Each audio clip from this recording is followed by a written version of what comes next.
G'day viewers, JodoCast again. This is part 2 of a multi-part series on the NF Strike light take testing videos. The first thing I want to do is to bring a blaster up to speed so that I can use it as the test base blaster. So what I was looking at doing was I've got my Retaliator M4 that what I'm thinking about doing is putting the expanded plunger tube kit in this. Now it fires quite well as it is, but it's only a little overstock performance. It's got the Orange Modworks 1 and 2 kits in it. It doesn't have the 3 with the barrel extension piece, but I do have one of those kits, so I'm thinking about using that breech to get a better seal and what have you to increase its performance also. This has got a few of my 3D printed bits on it and some other pieces. What it's basically made up of is it's got one of my 3D printed M4 stock kits, which there's another one in pieces that I've just printed.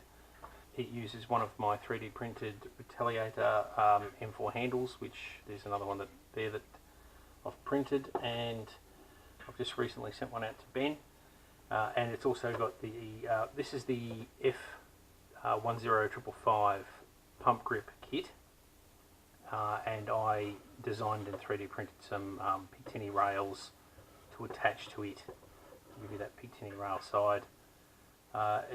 This is my M4 sight and also my M4 muzzle brake file. So these are all being printed by myself, designed and printed by myself. Now internally this has got a Orange Modworks, I think it's a 6 kilo spring. It's got the metal trigger, metal catch plate, what have you, and as I said, the full 1 and 2 kits. So the performance is a little bit better than stock. It's not fantastic. It's not what I would want to be running into a war with. So that's why I was looking at putting the expanded plunger tube kit in it. Now, I do have a Retaliator with Orange Modworks Stage 1, 2 and 3 kit in it. So I may look at using it as the blaster rather than taking it out of that and putting it into this and what have you. So, no, although this has already got all the pieces on it, so no, we'll put the Stage 3 muzzle breech into this, and the expanded plunger tube kit, which was from NF Strike. It's a worker product, and I've also got the long spring that they do. I'm not sure of the actual weight of it, but I want to see if I can actually make it fit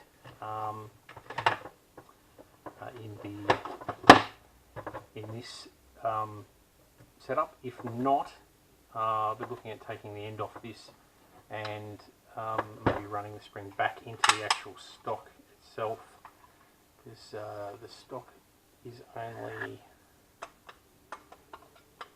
there you go, that's the depth of it before it hits the back plate of the stock, so that may work. I'll have to see what the compression looks like and what we can do, but yeah. So that's what we'll be doing in this video, is remodifying this to make it our base blaster for testing all the different darts that we were lucky enough to be sent from NF Strike. I've got some genuine darts as well that I want to test alongside it. So I've got some brand new Megas that we can test alongside the NF Strike version, and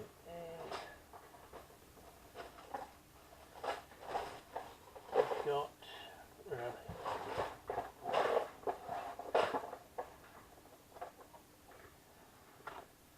Some genuine AccuStrike darts that we can test against the NF Strike Accu Fakes, I believe they're being called. There's that big spring.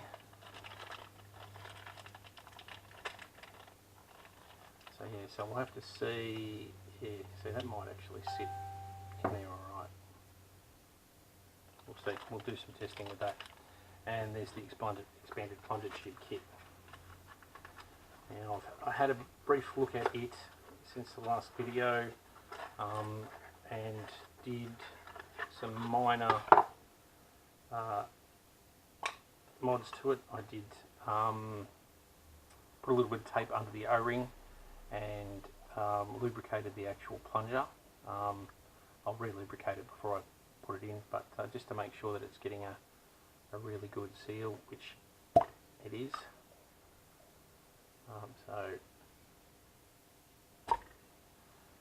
So yeah, so I'm happy with that. It's going to get really good compression. It's tight, but it's not too tight. Like, it's not going to be difficult for such a heavy spring to push that forward. That's for sure. Especially once I re-lube it up. So you got to remember that the O-ring will wear slightly and compress after sitting in the plunger tube for a while too. So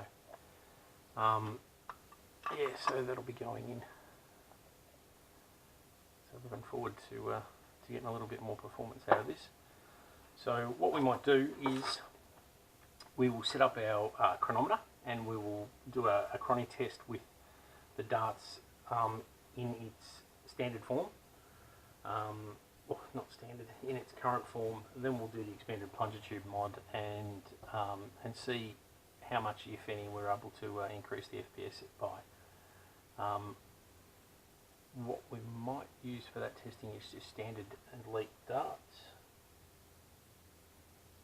So I might find some standard elite darts we'll set up, and then we'll do a test with that. Alright, we'll be back. These aren't actually new darts, they're a variety of used darts, so let's see what FPS we're getting.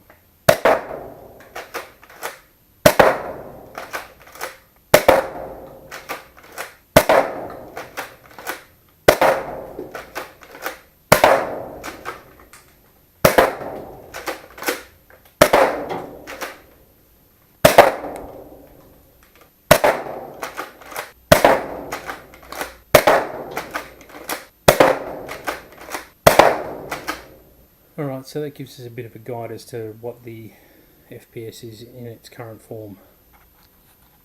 Okay, so I found my other Retaliator with the Orange Modworks 1, 2 and 3 kits in it. Now, put a couple of test shots through it, and it seems to be firing significantly harder than what the other Retaliator is with the kits 1 and 2 built in. So what we might do is just run this over the chrono just to see what it's putting out at the moment compared to what the M4 was putting out, so that we can get a bit of an idea as to whether it's like, this is just the Orange Modworks stage 1, 2 and 3 kits. So this is stage 1 and 2, 1, 2 and 3.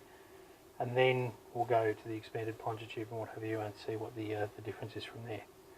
Alright, so we'll set the chronometer up, and we'll get some more footage there.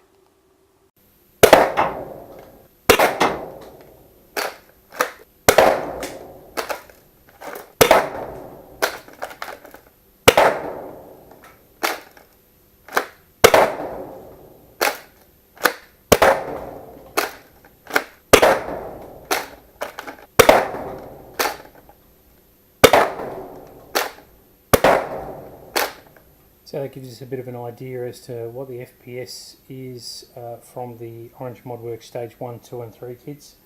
They looked fairly consistent around the 110 sort of FPS. So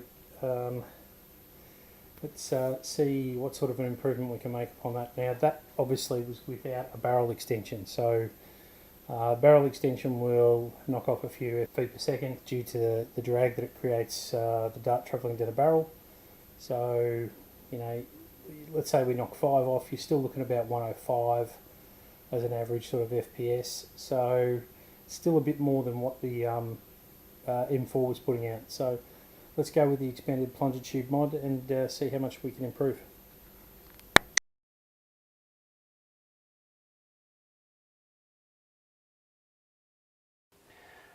Alright, so we've got one half of the shell done, and I've just cleaned up the back of the sled to allow the plunger tube to flow freely. So those pieces are done. Now we've just got to do the other half of the shell. Alright, I'm just going to give this a clean up, and then we'll do the other side, and then we'll come back. Okay, so we've got both sides of the shell all dremelled out and ready to accept the plunger tube, expanded plunger tube. Alright, so we just fit the plunger tube to each side just to make sure that it sits in hard and flush up against the shell on both sides, and it does.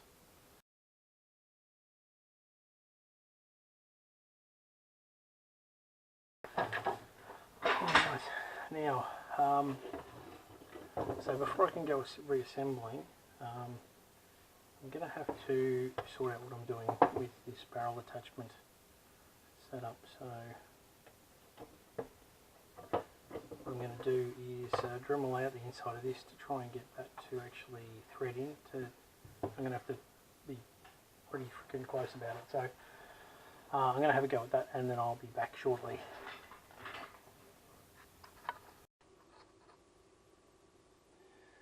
Alright, so what I have managed to do is Dremel out the back of the extension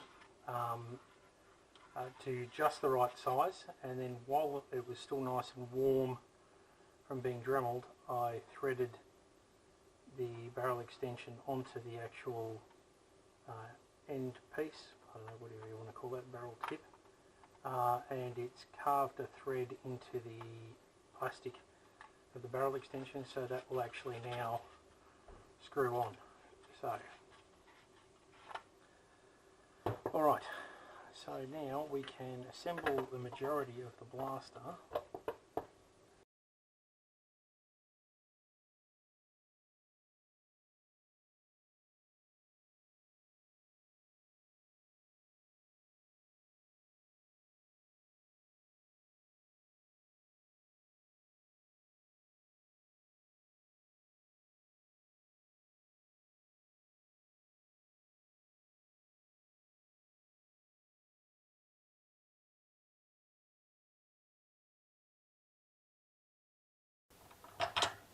Going on. Okay. There's a blooper for you.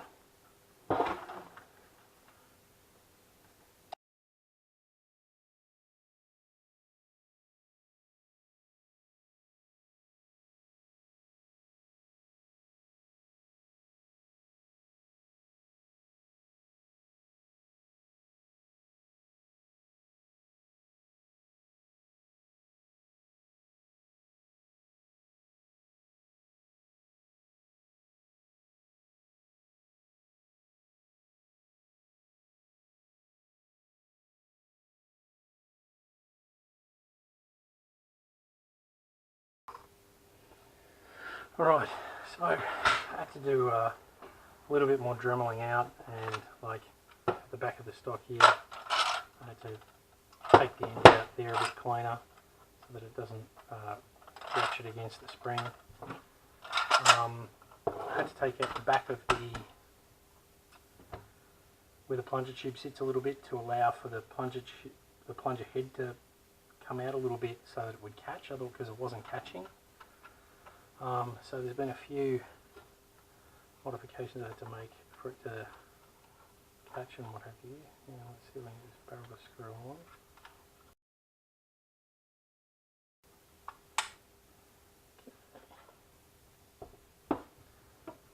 Slide into place.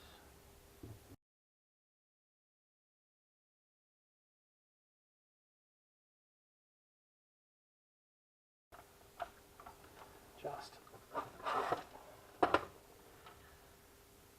put it down in it and dry fire it. Yeah, it works. Alright, so it is functional. I'm hoping it'll wear in a little bit.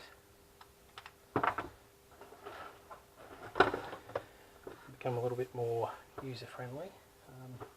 I might just pop a little screw through the top of the stock mount to make sure that that holds tight. Then we'll go to the chrony and do a chrony test and see how it comes up. Alright, so we set up the chrony and let's see how much, if any, we're able to increase the FPS of this.